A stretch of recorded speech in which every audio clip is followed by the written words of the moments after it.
কি পরিমাণ ওন করে আর্জেন্টিনা প্লেয়ারদেরকে, ওই পরিমাণ ওনটা যদি তার ওয়াইফকে করতে পারতো তাইলে বোধ হয় আর এরকম করে সংসারও অশান্তি হতো না। আর্জেন্টিনাকে জিতানোর জন্য নাকি এখান থেকে টাকা পাঠানো হচ্ছে ফিফার এখানে। এফডিসি নিয়ে আমি যদি কোনো সমালোচনা করতে যাই সেটার যোগ্যতা আমার নাই। শিল্পীকে যে ডিরেক্টর ব্যবহার করতে না জানেন আমি ধরে নেব যে ওই ডিরেক্টরই না। আমি খালি বলতাম যে ভাই আপনি এগুলা বাদ দিয়ে আপনি বিরিয়ানি খান তো।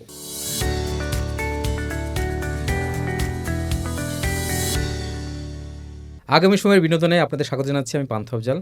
আমার সাথে রয়েছে অভিনেতা আরফান আহমেদ, যার হাসি মুখ দেখে আমরা খুবই প্রশান্তি বোধ করি, যার হাসি মুখ দেখে দর্শক হাসে। তিনি আমাদের মাঝে রয়েছেন, আগামী সময়ের বিনোদনের আড্ডায় রয়েছে।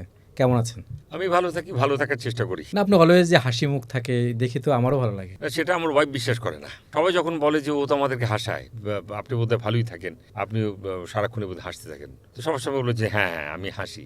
কিন্তু আমি কখনো কখনো ওকে হাসাই কিরকম, আসলে হাসিটা একটু প্রেডিক্ট করা যায় না, বিশেষ করে পার্টনারের ক্ষেত্রে। কোন কথায় আসলে হাসবে সবই তো সে জানে। দেখা গেলে এমন একটি কথায় সে হাসলো, মাঝখানে তার হাসলে যেটা হয় সেটা হচ্ছে তার ইনহেলার নিতে হয়। রাতের বেলা তার সমস্যা যেটা হয়ে থাকে সাধারণত, রাতের বেলা একটা গল্প বলছে যে আরফান কি সুন্দর একটা কেক কাটলা, তোমার একটা নাটকে দেখলাম। আমি বললাম যে এটা তো ভালো। বিটিভির সময় একবার যেটা হয়েছিল, বড় একটা কেক নিয়ে আসা হয়েছিল, বললো যে আমি বড় লোকের ছেলে, আমার জন্মদিন পালন হচ্ছে খুব মানে ঢাকঢোল পিটিয়ে, কিন্তু আমি কেকটা যে কাটতে যাবো বলছে খবরদার আপনি কেকে একটা কবু দিবেন না। আচ্ছা সরি, বলছে এই পর্যন্ত এখানে আমরা ডিসলভ করে আমি কারণ কি বলছি কেকটা ভাড়া আনছি। এটা শোনার পরে আমার ওয়াইফ কোনোভাবে এটা নিতে পারছে না, কারণ কেক আসলে আগে খুব এক্সক্লুসিভ ব্যাপারে ছিল। আগে ওই যে একটা সময় দেখতে না তুমি দোতলা কেক হইতো, তিনতলা কেক হইতো, একটা সিনেমায় দেখা যেত, সিনেমায় দেখছে পাপ্পু নামের ছেলেটি সুখী পরিবারে একটি পাপ্পু নামে দোতলা কেক কাটছে এরকম করে। কেকের বিষয়টা আসলে একদম এরকমই ছিল, কিন্তু এখন তো কেক তো ঘরে ঘরে কেক বানে কি। এখন আমার ওয়াইফও ভালো কেক বানায়, সে হচ্ছে কি ভালো সেই কেকের জন্য। বিশ্বকাপের উন্মাদনা চলছে, তার মাঝে আপনাকে পেলাম। আপনার দল কি আছে না হারাইছে? না, আমার দল এখন আছে আর্জেন্টিনা। বিশেষ করে আমি যেটা কি, আমি আপনার ওই নিজের সম্পর্কে সমালোচনা করতে অনেক সময় পছন্দ করি। তাই আমার প্রিয় দল আর্জেন্টিনা, আমি তার সম্পর্কে সমালোচনা মাঝে মধ্যে করি না যে তা। যেমন মনে করেন যে আমি যেমন হঠাৎ করে বলি যে এই দল কি ফাইনাল পর্যন্ত খেলতে পারবে, এই দল এরকম হবে কেন, এটা তো আমার টিম না, আমার টিমের পরিচয় তো এরকম ছিল না। অনেক সময় বলি না এরকম করে, এটা তো রাগ অভিমান থেকেই বলি, তাই না? আবার ভালো খেললে বলে কি ওয়াও। মিশর আর আর্জেন্টিনার যে খেলাটা হয়তো দেখেছেন মনে হয়? দেখেছি। আমি দেখার পর আমি তাদেরকে বলেছি যে কোনোভাবেই এটা ওভারকাম করা সম্ভব না। আমার ওয়াইফ তো কোয়ান্টাম ফাউন্ডেশনে আছেন, তো সে আবার কিছু টাকা মাটির ব্যাংকে দিয়ে বলেছে আমি মাটির ব্যাংকে দিয়েছি হক্কুলি বাদুতে। কথাটা মনে রাখবে এটা কখনো। আমি বললাম যে তো তোমার সঙ্গে আসলে যে ওই যে ওঝা, যে ঘানার ওঝার, তার পার্থক্যটা কি ওই জায়গার থেকে? বললো যে আমি বললাম শোনো, একটা জিনিস বিশ্বাস করতে চেষ্টা করো যে ভালো খেললে সেটা অবশ্যই ভালো রেজাল্ট আসবে, আর খারাপ পরীক্ষা দিলে সেটা খারাপ রেজাল্টই আসবে, এটাই তো স্বাভাবিক। ভালো খেলেই জিততে হবে। তো মিশর সেই কাজটাই করছে, আর্জেন্টিনাও চেষ্টা করছে সেটা শোধ দেওয়ার জন্য, কিন্তু অলরেডি সে 2- আছে। তো বিষয়টা মেনে নিতে হবে, আর বেশিক্ষণ খেলা নাই, বিষয়টা মেনে নাও। ওই জায়গার থেকে বলছে আমার টাকা বৃথা যেতে পারে না। তো অনেকটা ঘানার ওঝার মতো তো হয়ে গেল আমার ওয়াইফ। হ্যাঁ, তারপরে জায়গা থেকে আমি বিভিন্ন আমার যারা আমার ফ্রেন্ড সার্কেল তাদের সঙ্গে কথা বলছিলাম, খেলাটা বন্ধ করে দিয়ে, মানে আমি আমার খেলা দেখছি না, মোবাইলে আমার খেলাটা বন্ধ রাখছি, ওরা ল্যাপটপে খেলা দেখছে বা কেউ টিভিতে খেলা দেখছে, সবাই মিলিয়ে, বাসায় অনেক মেহমানও আছে। তো হুট করে একটা গোল হলো, একটা গোল হওয়ার পরে বলছে যে আরফান দেখো করো, একটু পরে দেখা গেলো আরেকটা গোল শুদ্ধি করে দিল, বলছে যে আমার কথা, আমার টাকা কখনো বৃথা যেতে পারে না। এবার তো ওজার মতো কথা শুরু হয়ে গেল। তারপর ঠিকই দিল। তারপর কিছুক্ষণ পর আমি বললাম যে তোমাকে একটা নিউজ বলি, তোমার এখনো আসে না, 10 সেকেন্ড ফার্স্টে আমি আসি, কারণ আমি আমার মোবাইল থেকে আগে দেখতে পাচ্ছি গোলটা। গোল এখন আর্জেন্টিনার লিডে আছে। সে চিৎকার করে উঠলো, কারণ চিৎকারটা 4 পাশ থেকে আসতেছে, তো সে বলে যে ওই চিৎকারের ঠেলে আমি বুঝে গেছি আরফান আমার টাকা কখনো বৃথা যেতে পারে না, আমি যেই টাকা, আমি বলেছি আমার নিয়ত কখনো কারবে। এখন আমার কথা হচ্ছে কি, খেলার ক্ষেত্রে ইমোশন থাকবে। আর্জেন্টিনা মনে করি আমি হচ্ছে বড় একটা ইমোশনের নাম, বড় একটা আবেগের নাম। একবার যদি ঠিকঠাক মতো করে আর্জেন্টিনার প্লেয়াররা, মেসি থেকে শুরু করে সবাই একটা ফিল করতে পারতো বাংলাদেশের মানুষ কি পরিমাণ মেসি থেকে শুরু করে পুরো আর্জেন্টিনার দলকে মুখস্থ করে রেখেছে। অনেক প্লেয়ারের নাম তো ঠাসঠুস করে বলতেও পারবো না, নামগুলো তো আর এরকম না স্বপন দুলাল, বাবুল বাচ্চু, বাচ্চারাও তো পারে। হ্যাঁ, এখন বাচ্চারা পর্যন্ত টিকটক শুরু করে দিয়েছে, বিশেষ করে আমার বাচ্চারা পর্যন্ত। এখন আমার কথা হচ্ছে কি, যে কি পরিমাণ ওন করে আর্জেন্টিনা প্লেয়ারদেরকে, আর্জেন্টিনাকে, দলকে, ওই পরিমাণ ওনটা যদি তার ওয়াইফকে করতে পারতো বা তাইলে বোধ হয় আর এরকম করে সংসারও অশান্তি হতো না ওরকম করে। তা আমি মনে করি কি এই নিয়েই তো বাংলাদেশ, এই নিয়ে তো আমরা বেঁচে আছি। বিনোদন ছাড়া তো আসলে একদিনও আমাদের চলে না। এই বিশ্বকাপ আমাদেরকে চরম বিনোদন দিচ্ছে। আমরা মনে করি না এক একটা বিশ্বকাপ শেষ হয়ে গেলে দিস ইজ দ্য বিশ্বকাপ, এই যে বিশ্বকাপ গেল, যে বিশ্বকাপ আসলো, এটাই লাস্ট বিশ্বকাপটা খুব সুন্দর। আসলে শেষের কোনো শেষ নাই, আমি সেটাও দেখলাম। কাতারের বিশ্বকাপের পরে এবারে যে বিশ্বকাপ হলো, এটারও নাটকীয়তার কোনো শেষ নাই। যতই দিন যাচ্ছে নাটকীয়তা। তবে যে কথা বলা হচ্ছিল মিশর এবং আর্জেন্টিনাকে নিয়ে, অনেক আলোচনা হচ্ছে, অনেক বিতর্ক হচ্ছে, রেফারিকে নিয়ে কথা হচ্ছে, ফিফাকে নিয়ে কথা হচ্ছে। আমি বলি কি 1930 সাল থেকে শুরু করে আমরা বলে থাকি না যে মাফিয়া, আমরা বলে থাকি না যে রেফারি ভুল, জাস্টিস ইনজাস্টিস যে ব্যাপারগুলো বলে থাকি যেগুলো, সেগুলো কিন্তু 1930 সাল থেকে শুরু হয়েছিল। 60, 64 যে বিশ্বকাপগুলো গেছে, ভালো করে যদি পেছনের ইতিহাসের যদি কেউ পড়ে থাকে, যারা আমার চেয়েও বুদ্ধিদীপ্ত আছেন, যারা আমার চেয়েও ভালো বোঝেন, জানেন, খেলা সম্পর্কে অনেক কিছু জানেন, এই বিতর্ক কিন্তু ব্যাপারটা কিন্তু আজকের না। এইটা কিন্তু 30 সালে যেদিন থেকে বিশ্বকাপ শুরু, সেদিন থেকেই কিন্তু শুরু। সেদিন থেকে ফিফা বিতর্কিত, সেদিন থেকে রেফারি বিতর্কিত, সেদিন থেকে ওর পক্ষপাতিত্ব করেছে। আমি মনে করি এই সবগুলোকে ওভারকাম করে যে জিততে পারবে সেই জয়। কারণ এই কারণেই আমি এই কথাগুলো বলছি। খজ হচ্ছে যে আর্জেন্টিনার সবকিছু মিলিয়ে পাশ করলো কিনা, ব্রাজিল সবকিছু মিলিয়ে পাশ করলো কিনা, ফ্রান্স সবকিছু মিলিয়ে ওভারকাম করতে পারলো কিনা। পক্ষপাতিত্ব হয়েছে কি হয়নি, সেটার হিসাবটা তো এখন আর করে লাভ নাই। আমার কথা হচ্ছে কি জিততে গেলে যারা আবানি মোহামেডানের আগে খেলা দেখেছেন যারা, সেখানেও তো আমরা এসব কথাই শুনেছি না। রেফারি কিন্তু পুরো ইনজাস্টিস, হ্যাঁ, আর ওরা টাকা খেয়েছে, হ্যাঁ, এটা পাতানো। এটাও বলে যে আর্জেন্টিনা কমিটির লোক, কমিটির দল। তবে একজনের দেখে আমার খুব ভালো লাগছে। কোনটা ভালো লাগছে? উনি বলছে যে বাংলাদেশ থেকে লাখ লাখ মানুষ হচ্ছে টাকা আর্জেন্টিনার সমর্থনে টাকা পাঠিয়েছে। আমার ওনাকে খুব ভালো লাগছে, কারণ আমার কাছে ওনাকে দেখে এক ধরনের মায়াও লাগছে। কারণ হচ্ছে যে উনি কি পরিমাণ হচ্ছে গিয়ে যে খেলাকে ওন করছেন। উনি আর্জেন্টিনাকে ওন করেন নাই, কিন্তু উনি খেলাকে ওন করেছেন। উনি বিশ্বকাপটাকে এত বড়ভাবে ওন করেছেন যে আসলে সেটা কেউ ওনার উপরে কেউ নাই। কারণ লাখ লাখ মানুষের আসলে উনি হতে বাংলাদেশ সম্পর্কে, বাংলাদেশের মানুষ এবং চলমান প্রক্রিয়া সম্পর্কে ওনার ধারণা নাই, যে আমরা আসলে ঠিকঠাক মতন করে এখন সার্ভাইভ করতে পারছি না। যে আপনাকে কিন্তু এখন খেলা দেখতে গেলে পয়সা খরচ করতে হচ্ছে। কি কারণে পয়সা খরচ করতে হচ্ছে? কারণ সে তো ভাই অ্যাপস একটা টাকা ঢালছে, সে তো যে এইটুকু কিন্তু টাকা খরচ কিন্তু এখন সবাই মিলে চাঁদা তুলে করছে, যেটা কিনা আগে হচ্ছে কি যে সবাই কিন্তু একটানে করতে পারতো। কারণ অর্থনৈতিক এমনিতে দৈন্যদশার কারণে কিন্তু অনেক কিছু করতে পারছেন। তার উপর নাকি আবার আর্জেন্টিনাকে জিতানোর জন্য নাকি এখান থেকে টাকা পাঠানো হচ্ছে ফিফার এখানে। আমার এই কথাগুলো যদি আপনি টাকাগুলো পাঠাইছেন, আমি বলি কি ফিফা যদি এই কথাগুলো শুনতো, আমার মনে হয় আমার দেশ তো আসলেই শুধু আমি আর ফান, আমার নামের শেষে ফান কে বললো, সেটা আমার পুরো দেশে কিন্তু সবকিছু শেষে ফান আছে। কিন্তু কেন আমি আমার দেশকে ছোট করব না? আমার দেশ সবকিছু মিলাই হচ্ছে মানুষরা এই যে বিনোদিত হচ্ছে, এই যে এক একজনে এক এক কথা বলছে, এটাই আমার দেশ, এটাই আমার দেশের ক্যারেক্টার। আমার দেশ এভাবেই চলে। না, আপনি তো আর্জেন্টিনার ফ্যান, আর্জেন্টিনার, তা আপনি কি টাকা পাঠাইছেন কিনা? না ভাই, আমি সেই আসলে আমার যদি অত টাকা থাকতো তাহলে পাঠানোর তো আগে একটা জায়গা থাকতে হবে। তো নাম্বারটা যদি কোনোভাবে প্রতারক এরকমই বেরোতে পারে, স্টেশন নাই কিন্তু যেটা ফিফার জায়গা আছে। আপনি যদি আর্জেন্টিনাকে ভালোবেসে থাকেন, সামনের খেলা যদি আপনার নিজের কাছে আনতে চান, তাহলে সেখানে টাকা ডালেন। আমার খুব আরও বেশি খারাপ লাগছে আমার ঘানার ওজাকে নিয়ে। বাংলাদেশে এরকম হচ্ছে যে মানে একটু কামরূপ কামাখ্যা থেকে যে একজন ওজা যদি এরকম শুরু করতো, আসলে উনি সাকসেস দিতে পারে নাই। উনি আসলে চালে একটু ভুল করছেন ওই জায়গার থেকে। তা আমার মনে হয় আরেকটা ওজা যদি বেরোতো কোনো মতো, যে ওনার প্রেডিকশন আসলে ঠিকঠাক মতো করে হচ্ছে, উনিও টাকা কামাতে পারেন। অনেকে বলছে যে মিল্লাত ঘামাসি পাউডার ছাড়তেছে, বুঝছেন? আরে বাবা রে, এখানে 1 টাকা করে দিলেও তো কম না, 8 আনা করে দিলেও তো কম না। কিন্তু কথা হচ্ছে যে খেলাটাকে যেভাবে এনজয় করছে সবাই, তারপরেও কিছুক্ষণের জন্য তো অনেক কিছু ভুলে থাকতে পারছো। আমাদের এখানে তো বিনোদনের অবস্থাটা খুব করুন, যেটা আপনার এফডিসির কথা বলছিলেন মাঝখানে, যে এফডিসির বিনোদন নাই। না, এফডিসি নিয়ে সমালোচনা, মানে আমি যদি কোনো সমালোচনা করতে যাই সেটার যোগ্যতা আমার নাই, আমি ফার্স্ট অফ অল মনে করি। বাট অ্যাজ এ দর্শক হিসাবে যদি আমাকে বলতে বলা হয়ে থাকে যে এফডিসির জায়গা থেকে যারা আছেন তারা প্রত্যেকেই মানে যোগ্যতা রাখেন, হয়তোবা তাদের জায়গা থেকে যোগ্যতার স্কোপটা তারা পাচ্ছেন না প্রপারলি, যোগ্য সম্পূর্ণ যারা তার স্কোপটা পাচ্ছেন না। এফডিসিকে ছোট করবার কোনো অধিকার আমার নাই, যোগ্যতা আমার নাই। আমি একজন সাধারণ শিল্পী হিসাবেই বলি, আমার কাছে মনে হয়েছে যে এফডিসির নির্বাচন নিয়ে যে সমস্ত গসিপ হয়, কথাবার্তি হয়, বা যে সমস্ত দৌড়ঝাঁপ হয়, লাভঝাপ হয়, আমার মনে হয় কি এফডিসিতে প্রতি বছর একটা না 2 বছর তো একটা ইলেকশন হয়, আচ্ছা, আমার মনে হয় কি প্রতি বছরে 3টা করে ইলেকশন থাকা উচিত এবং 5টা করে পিকনিক থাকা উচিত। কেন? কারণ আপনার এই একটা সেক্টরে আপনার কোনো কাজই ঠিকঠাক মতন করে হচ্ছে না।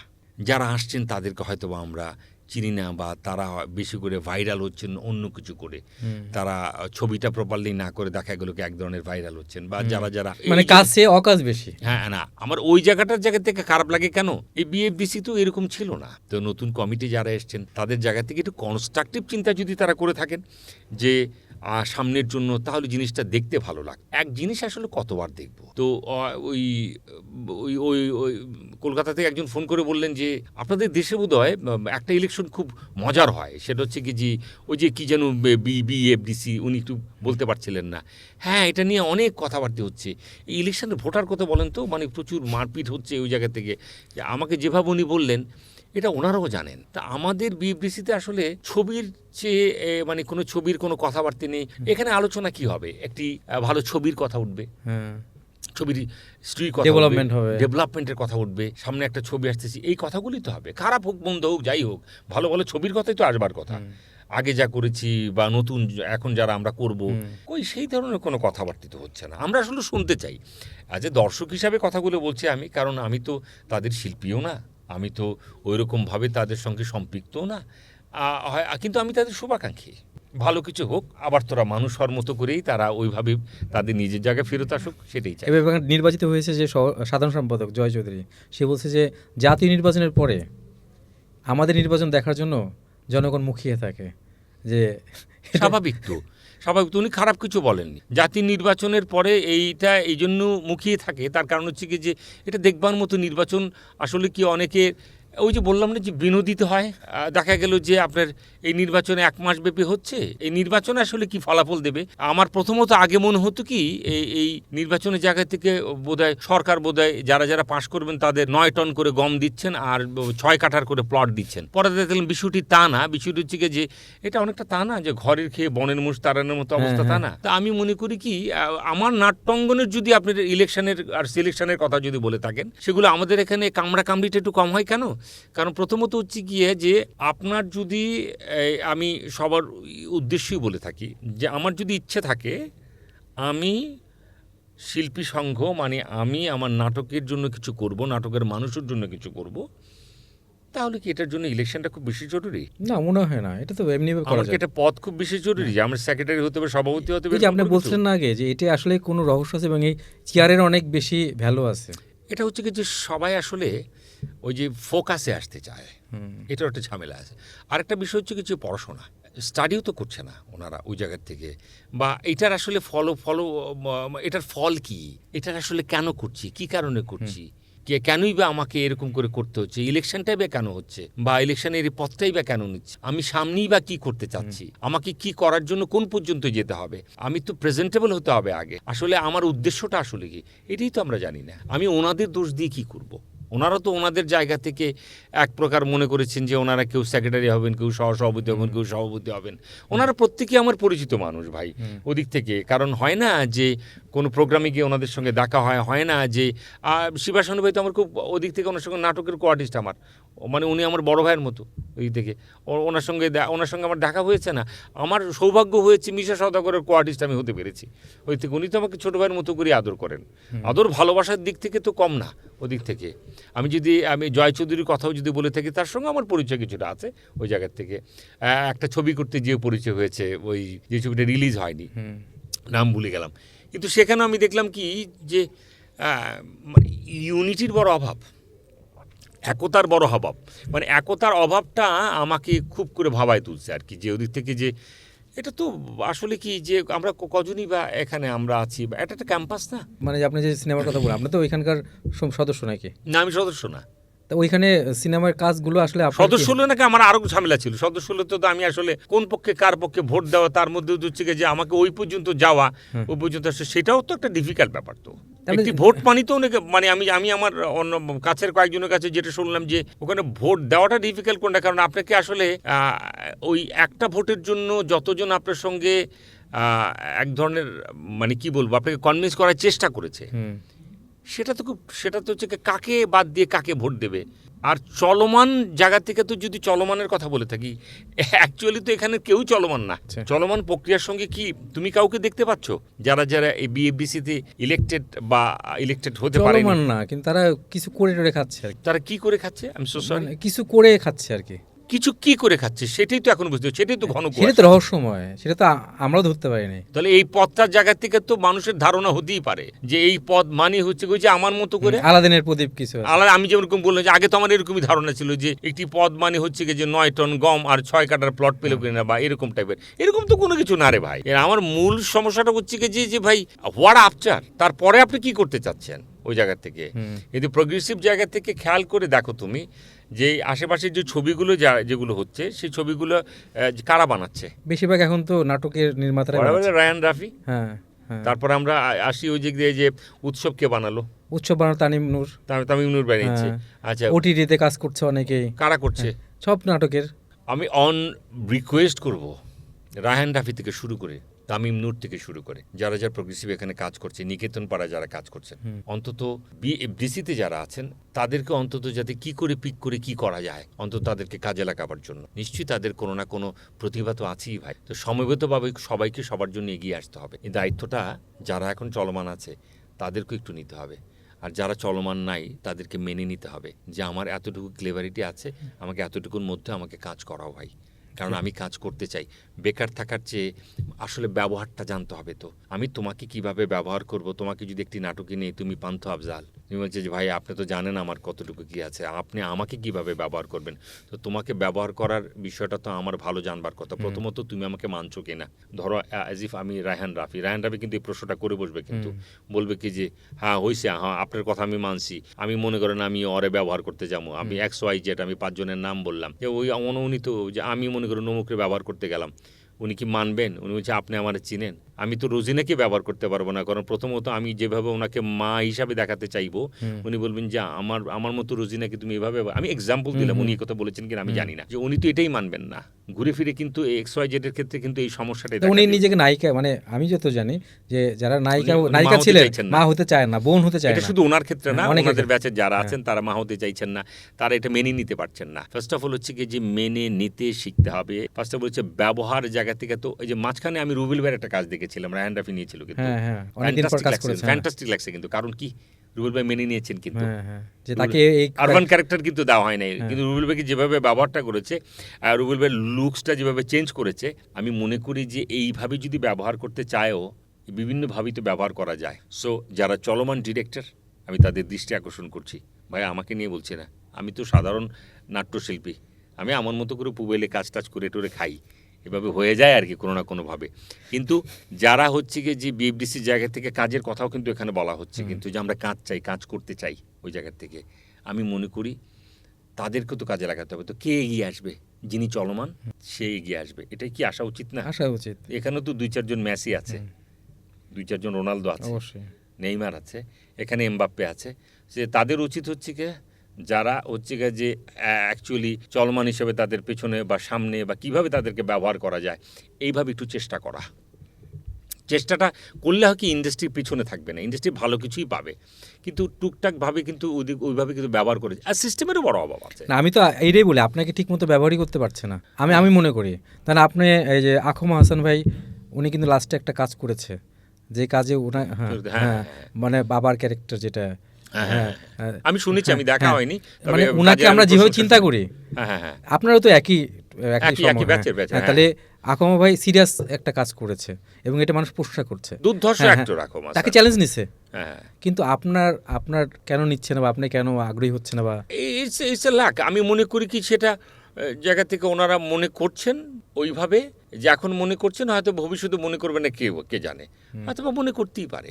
তখন তো আপনার সময় চলে যাবে। আমার ফিল্মের অফার আসে না, কে জানে, হয়তো বা বাবার চরিত্রে ভালো কিছু একজন বাবা আমাকে দেবে, হয়তো বা আকমা হাসানকে যেই বাবা দেওয়া হয়েছে আমাকে একটু ভারী কি বাবা দেবে, দিয়ে হয়তো বা তারা চিন্তা ভাবনা করবে। আমি এখনো আশাবাদী যে ওই জায়গা থেকে যে আমাকে নিয়ে যদি তারা মনে করে থাকেন, ওই যে বললাম যে মনে করার বিষয়টা তো তাদের কাছে। সবার সঙ্গে আমার কমার বেশি পরিচয় আছে, সবার জায়গা থেকে আমাকে কমার বেশি চেনে, তারা যে আমাকে টুকটাক করে নক করে নেয় বা তাদের জায়গা থেকে আমার সঙ্গে যোগাযোগ করেনি ঠিক তা না, হয়তো বা চরিত্রটা জায়গা থেকে ব্যাটে বলে মিলেনি, হয়নি, কারণ আমার পছন্দ হয়নি, হয়তো বা ফিল্মের জায়গা থেকে একটা অফার এসছে, সেটা আমার মনে হয়েছে ইটস নট মাই ফিল্ম। আমার মনে হচ্ছে এটা আমার জন্য না। আমি মনে করেছি যে দাদা আমার এখানে আমাকে নিলে আমাদের কাজ তো করাতে হবে আমাকে দিয়ে। আমি যদি অর্থের কথা সেখানে চিন্তা নাও করে থাকি, আমি ধরে নিলাম আমি অর্থের কথা চিন্তা করিনি, কিন্তু আমার চরিত্রটা কি?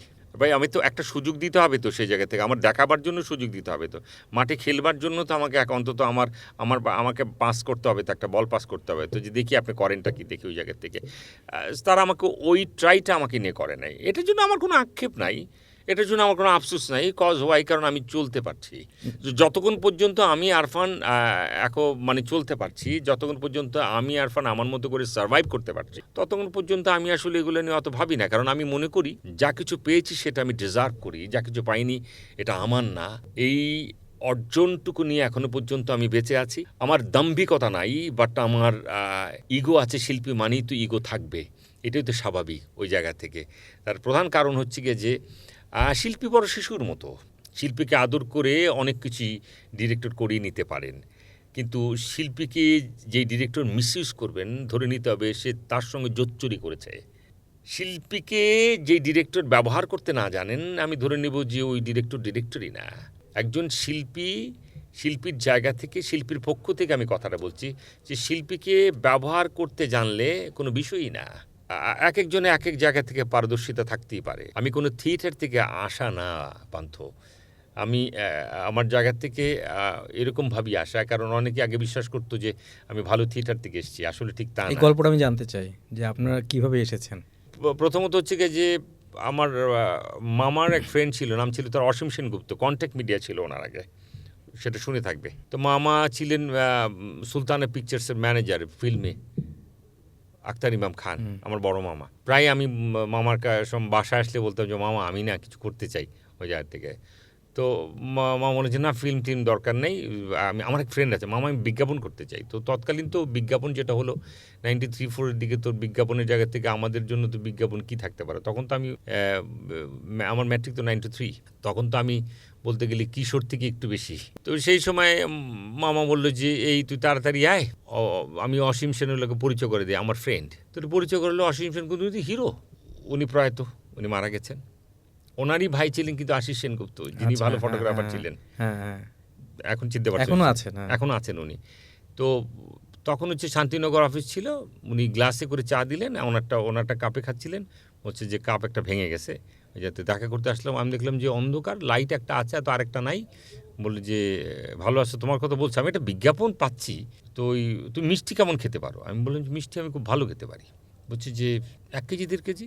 আমি হ্যাঁ আমি পারবো মিষ্টি। বলছি ঘাপ করে মিষ্টি খেতে হবে। বনফুল মিষ্টির বিজ্ঞাপন দিয়ে আমি শুরু হয় আমার, উনি তো বিজ্ঞাপনটা উনি আমার করায়। প্রায় আমি বসে থাকি, বলছে যে বাবারে আমার তো বিজ্ঞাপন আসে 3 মাসে 6 মাসে কি একটা। তো ওই জায়গাটা তোমাকে আসলে ব্যবহার করার মতো অবস্থা ছিল, কিন্তু আমার তো পরবর্তী যে বিজ্ঞাপন এগুলো সব হচ্ছে কি যে এখানে তোমার কোনো কাজ নাই। তবে হ্যাঁ, তুমিও তো নাটকটা ভালো করবা, গলা তোমার ভালো, তুমি এক কাজ করো, আমি তোমাকে এই যে তোমার একটা প্রোডাকশনের ছেলে ছিল, নাম ছিল মতিন, আমি তাকে সঙ্গে ইন্ট্রোডিউস করাই দিই। তো তখন হচ্ছে গিয়ে যে মতিন বললো যে ঠিক আছে আপনাকে আমি করাবো। আগে ছোট ছোট নাটিকা হতো বিটিভিতে, তো মতিনের জন্য দাঁড়িয়ে থাকলাম আমি বিটিভিতে। আগে তো মোবাইল ছিল না, তো আমার বাসায় টিএনটির ফোন দিয়ে ওনার পিএফএক্সের জায়গাতে মতিন যোগাযোগ করলো যে আপনি কালকে 12টায় এসেন। কিন্তু 12টার সময় আমি 11:30 থেকে দাঁড়ানো আছি, মতিন 12:30 দিকে চা নিয়ে ঢুকছিল। আসছেন আপনি? আচ্ছা ঠিক আছে থাকেন, আমি 5টা নিয়ে আসতেছি। 5 দিয়ে তারপর আমাকে উপরে নিয়ে গেল, নিজের মতিনের সঙ্গে আসতে। কিন্তু মতিন তো পিবিএক্স লাইন, বহুত কষ্ট। মতিন কখনো এই লাইনের সামনে থাকে কে জানে।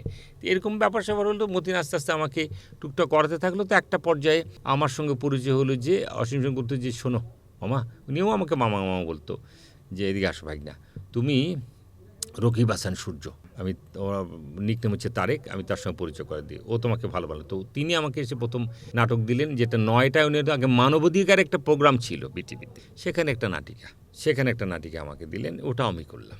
কিন্তু আমার একটুখানি ক্ষুধা থাকলো যে আমি সাপ্তাহিক নাটক কখনো করতে পারবো না।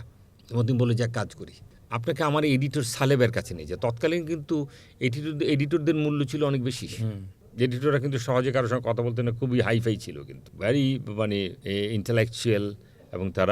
এবং তখন হুমায়ুন আহমেদের নাটকের আলাদা করে হচ্ছে গিয়ে যে উনি নাটকগুলো কাটতেন হচ্ছে গিয়ে যে এডিটর সালেহ আহমেদ, আচ্ছা, ইমপ্রেসে বসতেন উনি, তখন তার কাছে নিয়ে গেল। উনি বিটিভিতে এক শিফট কাজ করতেন, আর পাশাপাশি হচ্ছে গিয়ে যে উনি চেম্বারের মতো করে হচ্ছে গিয়ে যে ইমপ্রেসে কাজ করতেন। তো উনি আমাকে পেয়ে বললেন যে বলছি তোর কী হয়? আমার আত্মীয় হয়। তো উনি তখন আমাকে নিয়ে গেলেন হচ্ছে গিয়ে যে তো আমার বন্ধু মানুষ, আমি শামসুদ্দৌলার কাছে নিয়ে যাই। দোয়া ও তুমি একটা সাপ্তাহিক, আমি বললাম আমার বড় শখ, আমি একটা সাপ্তাহিক নাটক করবো, বস আমাকে একটু দেখবেন ওই জায়গা থেকে। হ্যাঁ, তোমার নাটিকে আমি কাটছি তো, তোমার তুমি তো ভালো করো দুটো, কিন্তু তুমি একটু সুযোগ পাইতে হবে তো, নাইলে কেমনি কি।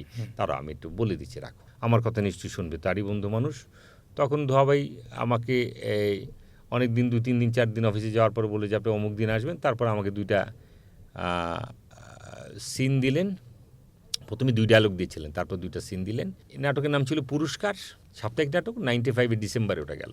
বলে রাখা ভালো, এর মাঝখানে আমাকে কিন্তু তারেক, যার সঙ্গে পরিচয় করেছে, তিনি বাংলাদেশের 3rd প্যাকেজ করেছিল। বাংলাদেশের 1st প্যাকেজের নাম ছিল হচ্ছে নাটির গুরু, মাসুদ রানা, তারপরে নাটির গুরু, তারপর হচ্ছে মেঘ কালো, 3rd প্যাকেজ। ওটাতে আমি 2 ডায়লগ পেয়েছিলাম এই জায়গা থেকে। আপনি প্রথম সম্মানে কত পেয়েছিলেন?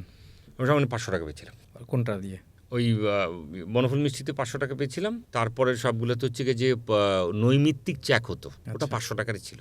আপনার এই যে এত ইসের মধ্যে আপনার লাইমলাইটে আসার জন্য কোনটা বেশি কার্যকরী ছিল? না, আমি তো এটা কাজ করতে করতে 97 আমি এনলিস্টেড হই। সাপ্তাহিক নাটক আমি তখন 95 ডিসেম্বর করলাম। 95 ডিসেম্বর 2টা সিনজি করলাম আমি, অত্যন্ত বাজে অ্যাক্টিং করলাম আমি। তো সে সময় সবাই আবার জিজ্ঞেস করতো যে আপনি কোন থিয়েটারের, এই জন্যই তো এরকম হচ্ছে, কোনো থিয়েটারের না এরকম। 96 জানুয়ারিতে আবার একটা কাজ হলো, তখন ওই প্রডিউসার আমি বললাম যে আমাকে লাস্ট একটা চান্স দেন, আমি খুব ভালো করব। আমি ঘাবড়াই গেছিলাম আসলে। তিনি একটা বড় ক্যারেক্টারে আমাকে দিলেন, দেওয়ার পরে সবাই বললো যে ছেলে তো খুব ভালো করছে। তখন আমি এই অ্যাক্টিংটাকে অ্যাক্টিং মনে করে অ্যাক্টিং করতে যাই না। তখন আমি পুরো অ্যাক্টিং, পুরো গল্পটা পড়ে দেখলাম যে আমার অ্যাক্টিংটা আসলে এরকম হওয়া উচিত। আমার যেটা মনে হয়েছে সেটা আমি করার চেষ্টা করেছি। বলে রাখা ভালো, আগে কিন্তু 3 দিন রিহার্সাল হতো। তো 3-4 দিন রিহার্সাল করলাম, কিন্তু আমার মতো করে আমি অ্যাক্টিংটা খুব ভালো করলাম, চেষ্টা করলাম আর কি ওই থেকে। তো দোহা ভাইকে জিজ্ঞেস করলাম যে উনি তো ইএফপিতে মানে আউটডোরে যান নাই, উনি বললো যে তুই তো ভালো পারফরমেন্স করেছিস। আমি বস আমাকে দিয়ে কিছু হবে না, ওই যে এনলিস্টেড হলে ভালো কিছু হবে, সামনে এনলিস্টেড পরীক্ষা দিস। বস আমি তাহলে নেক্সটে আর নাটক করতে পারবো না। উনি বললেন যে আরে তোকে তো আমি সেন্ট্রাল ক্যারেক্টার নেব, সবাই তোর প্রশংসা করছে। এই হচ্ছে বড় আমি মানে সেন্ট্রাল ক্যারেক্টারে কবে গেলেন বা কোন সেন্ট্রাল ক্যারেক্টারে গেলাম হচ্ছে কি যে আমি 97-এর দিকে, 97 থেকে শুরু সেন্ট্রাল ক্যারেক্টারে গেলাম। কিন্তু তারপরে আমি হচ্ছে কি যে আমি 2000 সালের পর থেকে তখন আমি বললাম যে আমি ভিলেন হতে চাই, আমি এন্টি ক্যারেক্টারগুলো করতে চাই। আমি ইচ্ছা করেই বললাম, বারবার আমাকে অন্যান্য বিটিভি প্রডিউসাররা বলছিল যে আপনি নেগেটিভ চাচ্ছেন কেন? আমি নেগেটিভ আমি খুব করে চাচ্ছি, ওই জায়গাতে নেগেটিভে অনেক কিছু অ্যাপ্লাই করা যায়। তারপর থেকে 2003-এর দিকে আমি চলে গেলাম অস্ট্রেলিয়াতে, 2003 মার্চের দিকে। 2007-এ আবার ব্যাক টু দ্য প্যাভিলিয়ন, কিন্তু নাটকের পজিশন আগের জায়গায় নেই। তখন এসে শুনলাম নাকি রেমুনারেশনের পেমেন্ট শুরু হলো। তখন আমাকে পিক করলে হচ্ছে কি যে 2-4 জন মানুষ, তখন প্যাকেজ চলে আসছে খুব পুরোদমে। তখন আমাকে অরণ্য আনোয়ার, যাওয়ার আগে ওনার কিছু প্যাকেজের আমি 2-একটা অ্যাটেন্ড করেছিলাম। মঞ্জুর আমাকে খুব সহযোগিতা করেছিল, ওনার ভাগনা। তো আমাকে অরণ্য আনোয়ার যখন প্রথম আমাকে নেয় জনকের ভিতরে, তখন বলে যে আমি তোমাকে পছন্দ করিনি, আমার ভাগ্নে তোমার খুব ফ্যান, আমার ভাগ্নে তোমার কথা বারবার বলছিল। সো এই সেই মঞ্জুর যে তোমাকে পছন্দ করে, মাহমুদ মঞ্জুর। হ্যাঁ মঞ্জুর, তোমাকে এই জন্য হচ্ছে যে মাহমুদ মঞ্জুরকে ইদানিংকালে দেখলাম আগের মতনই চেহারা আছে, তার একমাত্র একজন হাইট বাড়ে না, কোনো কিছু নেই, এই ভালো আছে। তো সে বলে যে আমার ভাগ্নে তোমাকে খুব পছন্দ করে, সেই জন্য তোমাকে আমি নিয়েছি। আইদার তোমাকে আমরা পছন্দ করি না, এটা বলার পর অরণ্যতে যে এইভাবে কথা বলে সেটা আমি বুঝতে পারি নাই। তো কোনো কাজ টাজ করলাম ভালো, উনিও আমাকে ঈশিতার সঙ্গে কাজ করালো ভালো ভালো জায়গা থেকে। ফরিদি ভাইকে আমি কোয়ার্টিস্ট হিসেবে পেয়েছিলাম। তো ফরিদি ভাইয়ের কোয়ার্টিস্ট হয়তো খুবই ভাগ্যের বিষয়। এটা আপনি একটু বলেন ফরিদি ভাই। তখন একটা জায়গা থেকে আমি তো ফরিদি ভাইকে এক প্রকার থ্রেট করতে আসি যে উনি কেন হচ্ছে গিয়ে যে আমার যার সঙ্গে আমার মানে প্রেম, উনি কেন ওই বাড়িতে বিয়ের প্রস্তাব পাঠিয়েছেন। তখন আসার পর ওনাকে বলি যে আপনি ওই বাড়িতে কখনো যাবেন না। থ্রেট করার পর হঠাৎ করে সে বলছে যে দাঁড়াও, তোমার বাবার নাম এরকম আব্দুল সাত্তার, হ্যাঁ তোমার বাবা আজকে রাতে তোমাদের বাড়িতে আমাকে দাওয়াত করছে, তোমার বাবাকে স্টেট বলবা গরুর মাংসতে বেশি করে ঝাল দিতে, আমি গরুর মাংসতে ঝাল খুব বেশি পছন্দ করি, এরকম করে বলে। এটা তো স্ক্রিপ্টে ছিল না। তো এটা বলার পর আমি চলে গেলাম। রণদা বলছে চলে যাও, আবার দাঁড়ায় আসো কেন? বলছি ফরিদি ভাই শেষে এই কাজটা করবেনি, ঘুরে ফিরে লাভ নেই, এতক্ষণ থ্রেট করছে কিন্তু শেষে উনি এই ডায়লগটা দেবেনি। তো আমার কাছে ভালোই লাগলো। তারপরে আবার আমাকে কাছে ডাকলো। তারপরে ফরিদি ভাইকে শেষের দিকে এসে পেলাম আমি আরমান ভাইতে। এই করে জায়গা থেকে ব্যাক টু দ্য প্যাভিলিয়ন যখন, তখন আমাকে হেল্প করলো লাইট অ্যান্ড শ্যাডোর মাস্টার মুজিব। ওনার আরমান ভাই তো ওনার পুরো প্রডিউসার। আরমান ভাইটা একটু বলতে চাই, একটু বিশেষভাবে সবাই মানুষ আরমান ভাইয়ের কথা বলে। না আমি যখন হচ্ছে কি যে একবারে বেকার, কারণ এখন তখন আমাকে অরণ্যদা বললো যে তোমার কাজ হবে লাইট অ্যান্ড শ্যাডোতে আসা, মাস্টার মুজিব যে লাইট অ্যান্ড শ্যাডোর মালিক, এখানে উনি কিছু বলবেন না তোমাকে, এখানে 7-8 জন ডিরেক্টর সব সময় বসা থাকে, তুমি যেরকম করে আড্ডা দাও, যেরকম করে আমি তোমার সঙ্গে আড্ডা দিই মাঝে মাঝে একটু আগে যখন দিচ্ছিলাম, এরকম করে তুমি আড্ডা দিবে, সবাইকে হাসাবা। আর তোমার তো তুমি তো বিবাহিত না, তাহলে তুমি বাসায় যাওয়ার জন্য পায়তারা করছো কেন? রাত 9টা-10টা পর্যন্ত তোমার কাজ হবে আড্ডা দেওয়া, এটাই তোমার থিয়েটার। এখান থেকে তোমাকে সবাই পছন্দ করবে, এখান থেকে আমি পছন্দ করব, এখান থেকে এখানে থাকলে তোমাকে নেবো, নাইলে নেবো না। তাড়াতাড়ি বাসায় যেতে চাইবে না। আমি বললাম বাসায় যাবো না কেন? বাসায় যাবা পরে, তোমার বউ বাচ্চা থাকলে না তুমি বাসায় যাবা, তোমার কাজই হবে হচ্ছে যে এরকম করে থাকা। মাস্টার মুজিব এরকম করে তাকিয়ে থাকতো ওই জগতে, এরকম হাসতো এরকম করে মিটিমিটি করে। একদিন হঠাৎ করে মাস্টার মুজিব বললো কি যে আপনি ভাত খাইছেন? জি। ডিম দিছে আপনাকে? আমি বললাম জি না। এখন থেকে বলবেন একটা ডিম ভাজা আপনাকে দিতে ওই জায়গাতে। আমি বললাম জি। আমি তাহলে এখন বাসায় যাবেন? কেন বাসায় যাবেন? আপনার কাজ আছে। 6টা দৃশ্য তিন্নির ভাই হিসাবে খসরু ভাই, আমাদের ফিল্মের খসরু ভাই, উনি করেছেন শখ করে, কিন্তু উনি মানে ওনার ভোকালটা ভালো করে পায়নি। বলা ভালো তো, আপনি আসেন, আপনি এসে 6টা দৃশ্য হচ্ছে গিয়া ওই যে খসরু ভাইয়ের ডাবিংটা আপনি দেন। আমি বললাম এটা তো শেষ করতে বলতে একটু দেরি হবে, আপনার তো বউ বাচ্চা নেই, আপনি তাড়াতাড়ি বাসায় যাবেন কেন? আপনার কাজ এখানে থাকা, আপনি এখানে থেকে শেষ করে দেন, আপনার বাসায় যাবেন। তো আমি 10:30-11টার সময় বাসায় গেলাম, কিন্তু আমি খুব তৃপ্তি পাচ্ছিলাম, আমার ভোকাল যাচ্ছে। আর কিছু হোক না, নাটকে পাঠ গাইতে পারলাম না বলে, কিন্তু এর ভিতরে আমার নাটকে কাজ হচ্ছে। মাহফুজ ভাই আমাকে দিয়ে কাজ করাচ্ছেন, এর ভিতরে টুকটাক হচ্ছে আলহাজেনের কাজ করছি, সকালের সঙ্গে ওই সময় অল্প অল্প করে আমার পরিচয়, সকল টুকটাক নাটক। জাহিদ ভাইয়ের সাথে কাজ যেটা, এরপরে জায়গার থেকে এসে যখন আমি কাজ শুরু করলাম চৈতাপাগল, হুট করে অরণ্যদা বিভিন্ন নাটকে আমাকে সাজেস্ট করছে, অনেকের পুশ করছে যে ওকে না, ও ভালো অ্যাক্টর, কিন্তু মাঝখানে বিদেশ ছিল। তখন হচ্ছে কি সাগর জাহানকে পুশ করলো হচ্ছে কি যে অরণ্যদা যে ইয়ে করো, তুমি আরমান ভাই সিঙ্গেল নাটকটাতে আরফানকে নাও।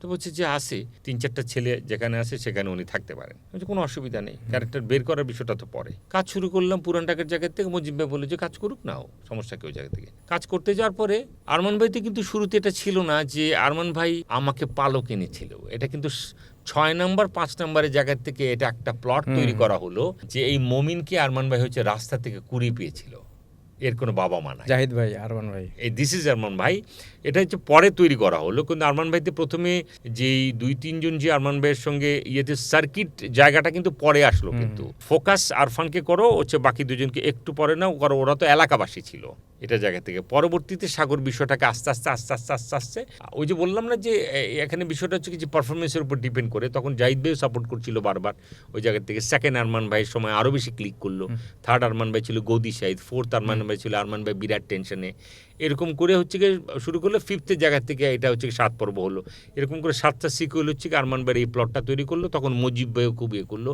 এবং একটা পর্যায়ে দেখা গেল কি যে আরমান ভাই প্রথম দ্বিতীয়টার জায়গার থেকে আমি কিন্তু একবারও ফিল করতে চাইলাম না যে আমি আসলে নাটক মানুষ আসলে দেখছে।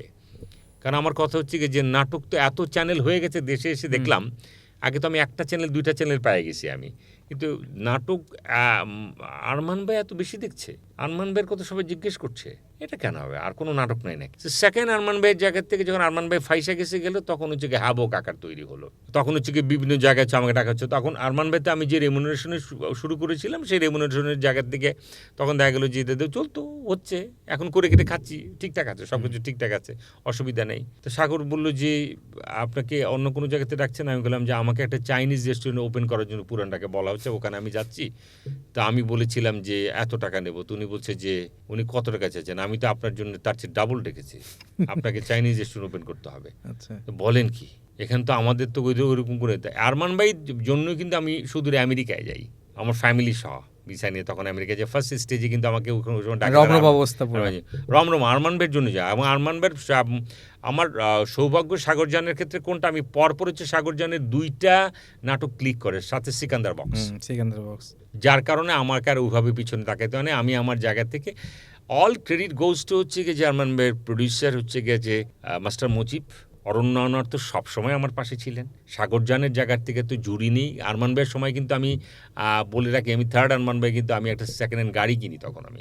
না, সাগর হচ্ছে গিয়ে যে এক একটা প্লট এক এক রকম জায়গাতে, সাগর ইন্টারন্যাশনাল মুভি অনেক বেশি দেখেন, এটা এটা সত্য। সাগরের তো পরিচয় হচ্ছে দেলোয়ারজন ঝন্টু হচ্ছে সাগরের চাচা, আনোয়ারজান নান্টু হচ্ছে সাগরের বাবা, আর সাগর ছিল শিশু শিল্পী। সাগরের সঙ্গে আমার ভীষণ বন্ধুসুলভ সম্পর্ক, এবং সাগরে যেটা করে থাকে সেটা হচ্ছে গিয়ে সাগর ওদিকে খুব চুজি, এবং সাগর কিন্তু প্রত্যেকটা চরিত্রকে হচ্ছে গিয়ে যে এক এক রকমভাবে চিন্তা করে। পুরান ঢাকার আদলে যেভাবে চিন্তা করেছে সেটা তো সার্কিট হিসাবে পরে মানুষ ট্রিট করেছে। আপনার ডায়লগ যেটা জনপ্রিয় হয়েছিল এরকম ডায়লগ ছিল? বিভিন্ন ডায়লগ ছিল। ভাই প্রায় টেনশনে পড়ে যেত, আমি খালি বলতাম যে ভাই আপনি এগুলা বাদ দিয়ে আপনি বিরিয়ানি খান। তো আরমান ভাইতে অনেক স্মৃতি কোনটা, যে আমরা এক এক সময় খাবারের উপর বেশি করে জাম্প করতাম, মানে মানে ঝুনুর বিরিয়ানি, বিউটির লাচ্ছি, আমরা বলি না যে আপনার হচ্ছে শমশের আলীর ভুনা খিচুড়ি, দিস টাইপ অফ ফুড, মানে মানে অনেক ফুডের উপর ওই সময় খাবারের ব্যাপারে যেটা হতো যে আরমান ভাইয়ের বড় বাপের পোলায় খায় ইফতারি, মানে আরমান ভাইতে কি খাবার নাই, খাবারের থালি, এটা নাটক দেখলে তুমি বুঝতে পারবা যে আমি দেখেছি খাবার এক্সপোজ করা যায়। খাবার খেয়েছি আমরা, হ্যাঁ, দেখেছি। ওজনও আমরা বাড়াইছি খাবার খেয়ে, আমরা কোনো তোয়াক্কা করে নেই, খাওয়া দিয়ে। এবং প্রডিউসার মাস্টার মজিদ তো পুরন ঢাকার, তো উনি বলেছেন যে যা খেতে চায়। এমন একবার অবস্থা হয়েছিল যা জাহিদ ভাইকে বলা হয়েছিল যে আপনি বলেছেন খাবারের সমস্যা, খাবার এত বেশি রাখা হয়েছিল জাহিদ ভাইয়ের জন্য, হঠাৎ করে জাহিদ ভাই আরমান ভাইতে বলেছিল, যেটা 6 নম্বর আরমান ভাই, উনি বলেছিল যে একটা ডিম ভাজি আছে কিনা, আমি কটা ভাত খেয়ে আমি বললাম যে ভাইয়ের ডিম ভাজি বলছে যে আজকে ডিম ভাজিতে খেতে ইচ্ছে করতেছে, এত বেশি খাবার রাখছে কেন। মানে আরমান ভাইয়ের ব্যাপারটা কিন্তু এরকম ছিল।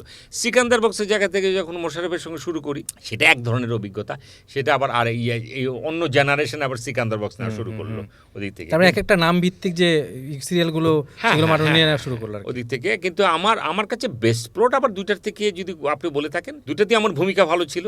যে আমি সিকান্দার, ওখানে আমার নিজস্ব নামই দেওয়া হয়েছিল যে রাজশাহীর ভাষা নিয়ে আমি এখানে মুভ করেছি, এটা পুরনো ঢাকার ভাষা নিয়ে আমি মুভ করেছি। দুইটাতেই আমি সাকসেস, দুইটাতেই আমার সাকসেস এসছে, এবং দুইটা কি আমাকে নিয়ে দুইজনই প্রশ্ন পেয়েছে অনেক। যে আরমান ভাইয়ের জায়গা থেকে জাহিদ ভাইকে যদি কখনো জিজ্ঞেস করতো, তখন আমার কথা জিজ্ঞেস করতো যে আপনার মমিন কোথায়, আপনার সার্কিট কোথায় ওই জায়গা থেকে। ঠিক তেমনি মোশাররফকে যদি সিকান্দার বক্স নিয়ে কোনো প্রশ্ন করা হতো, ঠিক তেমনি মোশাররফকে আমার কথা বলা হতো বেশি, যে আপনার বন্ধু আরফান কোথায়, যে আপনাকে সিকান্দার বাক্স বলে রাখতো ওই জায়গা থেকে। তো এই জায়গা থেকে আমি বলবো কোনটা পান্ত, আমার অর্জন আমি আসলে যতটা চেয়েছিলাম তার চেয়ে ডাবল পেয়েছি। খোদা তাআলা আমাকে অনেক অনেক অনেক দিয়েছেন। আমি বলি তোমার এখানে আসার সময় আমি গাড়ি নিয়ে আসতে পারিনি, কারণ আমাদের এদিকে জ্যাম। তো আমি যে রিক্সাটা নিয়ে এসেছিলাম, তো রিক্সাওয়ালা আমাকে বলছিল যে আপনার ভাড়া লাগবে না। তা আমার জায়গার থেকে পান্থ আমি আর কি চাই বলো ওদের থেকে, আমি তো এখন পেনশন খাচ্ছি বলতে গেলে। তা আমি বললাম যে তুমি কেন এর কথা বলছো। ফার্স্ট অফ অল আমি তাকে বলেছিলাম 500 টাকা ভাঙতে হবে, তো 500 টাকা ভাঙতে দিয়ে দিল আমাকে। তা আমি এই নাও তোমার ভাড়া। না আমার তো ভাড়া লাগবে না, কারণ আপনি 500 টাকা দেখলাম দূর থেকে আপনি ভাঙতে চাইতেছেন, রিক্সা দিয়ে উঠবেন বলে। আমি বললাম যে না তুমি তোমার ভাড়া নেবে না কেন। বলছে কি কন, আপনি যে পরিমাণ জিনিস আঙ্গ দিচ্ছেন। তা আমার কথা হচ্ছে পান্ত, আমার আসলে ওনার দোয়াটাই আসলে বেশি দরকার। আমি আসলে এটা নিয়ে বেঁচে থাকতে চাই। আর তুমি যেটা বললা যে আমাকে কোনো ডিরেক্টর কাজে লাগায় নাই, তা আমাকে যদি কাজে না লাগিয়ে থাকে তাহলে তো আমি এ পর্যন্ত আসতে পারতাম না। আমি আরফান এ পর্যন্ত তোমার কেন আসতে পারতাম না। তুমি তো খুব বেছে বুঝি গেস্ট আনো দেখলাম সেদিক থেকে, তো আমি তো সেখানেও আসতে পারতাম না। আপনি তো ভাই মানে আমার প্রিয় একজন মানুষ আপনি। না তুমি আমার একজন প্রিয়, আমি তোমার প্রিয়, সেটা তো তোমার বছর দিয়ে হলো, বছর 3 হলো, বছর 4 হলো, এরকম আমল নামা অনেক আপনি বলে শেষ করতে। কিন্তু ঘটনাটা হচ্ছে যে সময় আমার আসবার কথা না, সে সময় জায়গা থেকে তো দেখা গেল আসা হলো না। এক পর্যায়ে আমি বললাম যে পান্ত আমি আসি একটু তোমার সঙ্গে আড্ডা দিয়ে যাই। তো আমার বিষয়টা কি, আমার অর্জনের জায়গা থেকে আমার কোনো আফসোস নাই। আর আমার সামনে যারা প্রোগ্রেসিভভাবে ভালোভাবে সামনে নতুন নতুন ডিরেক্টর যারা কাজ করে যাচ্ছেন, তাদের জন্য আমার দোয়া রইল। তারা যদি মনে করে থাকেন যে আমাকে তারা কাজে লাগাবেন, তারা আমাকে দিয়ে ওটা হবে। হয়তো বা ব্যাটে বলের জায়গা থেকে তাদের মাথায় আমি আসছি না, আসলে হয়তো বা তারা অবশ্যই ডাকবেন, না ডাকলেও কোনো আফসোস নাই। কিন্তু আমি আমার ক্যারিয়ারের জায়গা থেকে যে অর্জন করেছি, যতটুকু পেয়েছি ততটুকু আলহামদুলিল্লাহ। সেই আমরা আরেকটা বলি দর্শকদের, গৃহযুদ্ধ আসছে কিন্তু 18 তারিখে আমাদের ভাইয়ের গৃহযুদ্ধ দেখবেন। আর আমরা এক আড্ডার শেষের দিকে গৃহযুদ্ধ মানে বৈশাখী টিভিতে আসবে, সেটা হচ্ছে মঈন খান রচনা পরিচালনায়। এটি একটি ফ্যামিলি ড্রামা, তো আজকাল তো এটাই বেশি দেখে, সবার কাছে আশা করি ভালো লাগবে। একটু ভিন্ন নাটকই আমার কাছে মনে হয়েছে। এনিওয়ে উপভোগ করলে তো বুঝতে পারবে। অবশ্যই আমরা চাই আপনি যেরকম আছেন, আমরা যেরকম উপভোগ করছি, সারা জীবন যেন এরকম উপভোগ করতে থাকি। বিনোদন খুবই দরকার, সেই বিনোদন যে কোনো মাধ্যমে হোক, কিন্তু অশ্লীল বা খারাপ মাধ্যমে না হোক, একটু ভালো করে যাতে বিনোদনটা আমরা পেতে পারি, যেটা আপনার নিয়মিত দিচ্ছেন, এই জন্য আপনাকে আমি আমার পক্ষ থেকে থ্যাংক ইউ ভাই, থ্যাংক ইউ। এবং আসার জন্য আগামী সময়ের এই আয়োজনে আসার জন্য আপনাকে ধন্যবাদ। আগামী সময়কে অনেক অনেক থ্যাঙ্কস। আমি আগামী সময় দেখি, আগামী সময় যারা আসেন তারা তাদের মনের কথাগুলো বলবার অনেক সময় চেষ্টা করেন, এবং সেক্ষেত্রে আমার ছোট ভাই পান্থ তাদের মনের কথাগুলো আসলে দর্শকদের মাঝে উপহার দেবারও চেষ্টা করেন। আমি মনে করি যে আগামী সময়ের সাফল্য ধীরে ধীরে এভাবেই আসতে থাকুক এবং অব্যাহত থাকুক। ধন্যবাদ, এবং ধন্যবাদ দর্শককে যারা এতক্ষণ আমাদের সাথে ছিলেন, তাদেরকে অনেক অনেক ধন্যবাদ। আমাদের সাথে পরবর্তীতে থাকবেন, সে পর্যন্ত ভালো থাকবেন, সুস্থ থাকবেন, নিজেকে যত্নে রাখবেন। খোদা হাফেজ।